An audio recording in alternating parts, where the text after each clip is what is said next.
You ever have a moment where something feels so unexpected that your whole world goes quiet for a second? That's how this story begins. I was sitting at my desk, finishing a project I was proud of, when a coworker quietly told me, "Hey, I think you should see something there." Was something in their voice that made my stomach tighten. Not fear, not anger, just that soft, sinking feeling you get when your heart knows something is wrong before your mind catches up. I walked into an empty break room, and they showed me a message thread. Nothing graphic, nothing inappropriate to look at, but enough to reveal a painful truth. Someone I deeply trusted had been using personal connections and misleading people to climb ahead. Someone I believed in, someone I supported, someone I defended more times than I can count. It wasn't the ambition that hurt. It was the dishonesty, the quiet decisions made behind closed doors, the broken trust. In that moment, I felt a mix of confusion, disappointment, and this aching sadness that comes when you realize a person you admired wasn't who you thought they were. And that moment changed everything. Before everything unfolded, I genuinely thought she was one of the most hardworking people on our team. When she first joined the company, she seemed humble, motivated, and eager to learn. I remember staying late a few evenings to help her get comfortable with our systems, not because I had to, but because I liked seeing someone so dedicated. Over time, we became close in that natural workplace way, sharing quiet jokes during stressful days, celebrating small victories, and checking in on each other when deadlines piled up. She often told me how much she appreciated my support, and I believed her. I really did. I watched her rise quickly through the ranks, and honestly, I was proud. I thought I was witnessing someone grow into her potential. Every promotion she earned felt deserved. Or at least I thought so. There was never a moment where I questioned her intentions. Not even once. That's what made what happened later so painful.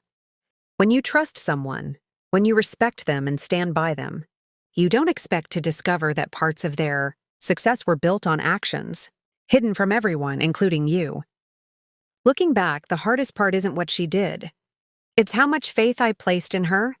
Before I understood the full story, the shift didn't happen suddenly. It crept in slowly, almost quietly enough for me to dismiss it as stress or coincidence. At first, I noticed she was being invited to meetings that normally involved the entire team. Yet somehow my name was left off the list. I told myself it wasn't intentional. Maybe it was just a scheduling oversight. Maybe I was overthinking. Then, projects that were supposed to be collaborative started landing entirely in her hands, even ones I had initiated. She'd smile at me and say, "Don't worry, I'll handle this." But her tone had changed, lighter, almost distant, as if the closeness we once had shifted into something more guarded. Coworkers began asking subtle questions. "Are you two okay?" Or "Did something happen between you two?" I didn't know how to answer because, as far as I knew, nothing had happened. But inside, a quiet worry began to grow. Not jealousy, not bitterness. Just a soft, unsettled feeling that something wasn't being said out loud. There were moments when I'd catch her whispering with leadership or slipping out of meetings, with a look I couldn't quite read. I tried to trust her, the way I always had. But the growing sense of secrecy made my heart feel heavier each day. The moment the truth surfaced wasn't loud or dramatic. It was quiet, almost too quiet for the weight it carried. I remember sitting in the small break room, holding my coworker's phone as they showed me a series of messages and meeting notes that revealed what had actually been happening behind the scenes. There were no graphic details, nothing inappropriate on the screen, just enough context to understand that she had been forming personal relationships with people in leadership in ways that crossed professional boundaries, not in a romantic or explicit sense, but in a way that used closeness and private conversations to gain unfair advantages. She wasn't being transparent, and she wasn't earning opportunities through honest work. She was guiding people's decisions through trust that wasn't built in a healthy or fair way. My heart sank. It wasn't anger I felt first. It was disappointment. Deep, aching disappointment. I realized that the promotions I celebrated for her, the moments I cheered her on, were connected to choices she hid from everyone, including me. She had broken trust not just with leadership, but with the entire team that believed in her. Sitting there, I felt the air around me shift. It was the kind of betrayal that doesn't shout. It just quietly changes how you see someone forever. At first, I felt that familiar mix of confusion and hurt.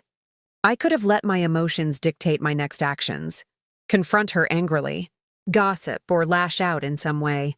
But I knew that would only compromise my own integrity and make the situation harder, not better. So I chose a different path. Calm, measured, and guided by honesty. I started documenting everything I had observed and gathered. Emails, notes, small interactions, anything that could show a clear picture without exaggeration or judgment.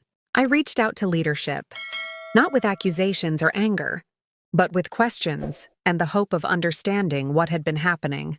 I wanted fairness, clarity, and truth, not revenge. The process wasn't easy. Some days, anxiety crept in, and I questioned myself. Was I overreacting? Should I have stayed silent? But I kept reminding myself that integrity is about staying true to your values, even when the situation is uncomfortable. Through it all, I realized something important. Standing up for yourself doesn't have to mean tearing someone else down. Protecting yourself, speaking honestly, and acting thoughtfully can be powerful enough to preserve both your dignity and your peace of mind. After some time, leadership reviewed the situation. They looked at the documentation, spoke to colleagues, and began to understand the pattern that had been quietly forming. It wasn't immediate, and it wasn't dramatic. But slowly the truth came to light, not as a spectacle, but as a clear understanding that fairness had been compromised. When the decisions were made, I felt a mix of relief and sadness. Relief because honesty and integrity were recognized, and fairness had been restored. Sadness because it was impossible not to think about the energy, trust, and time lost along the way. It was a reminder that choices have consequences, and that every decision, especially those made in secrecy, can affect many people beyond the person making them. I also felt a quiet sense of gratitude. Gratitude for my own ability to stay calm, document carefully, and act with integrity. I had chosen to respond thoughtfully rather than impulsively, and that made all the difference. Looking back, I realized that betrayal can be painful, but it can also teach resilience. I left that chapter wiser, more aware, and confident that integrity and patience are far stronger than any shortcuts someone else might take. Looking back, this experience taught me lessons I never expected. I realized that people we trust, even those we admire, can make choices that hurt not just themselves but everyone around them. It's a difficult truth, but one that also revealed something powerful. How we respond to betrayal defines us more than the actions of others ever could. I learned that protecting your own integrity doesn't require anger or revenge. It means acting with honesty, documenting what is happening, and seeking fairness in a calm, thoughtful way. Standing up for yourself can be done quietly, with dignity, and it often has a far greater impact than reacting impulsively. Since that day, I've approached relationships and work differently.